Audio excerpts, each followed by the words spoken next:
আসসালামু আলাইকুম প্রিয় গাইস। একটা ওই বাইফেল আসছিলাম আমার একটা ভাইয়ের ধারে, একটা পেয়ারা খেতে ছিল। তা অবশ্যই পেয়ারাটা অবশ্যই ভালো। এই যে আমার ভাই দেখতে পারতেছেন, আমি আরতে আসছি, একে পেয়ারা দিতে খাইতে আমারে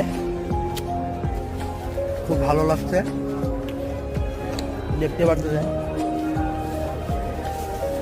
আরতে আইসি একে আমার ভাই দ্বারা আসছিলাম, সে আমাকে পেয়ারা খাইতে দিচ্ছে। আশা করি সবাই যদি ভালো লেগে থাকে তা অবশ্যই আমার চ্যানেলটা আর লোকেশন বেল আইকনটি বাজিয়ে রাখবেন। তা অবশ্যই নতুন নতুন এরকম ভিডিও পাইতে থাকবেন। তা এই ধরনের ভিডিও থেকে মিস করবেন না, অবশ্যই আমার চ্যানেলটা আর লোকেশন বেল আইকনটি বাজিয়ে রাখবেন, তাহলে একটা সময় দেখা যাবে দারুণ দারুণ ভিডিও থেকে মিস করবেন না। সবাই ভালো থাকবেন, সুস্থ থাকবেন, আমার জন্য দোয়া করবেন। আসসালামু আলাইকুম, সবার জন্য আমি দোয়া করি।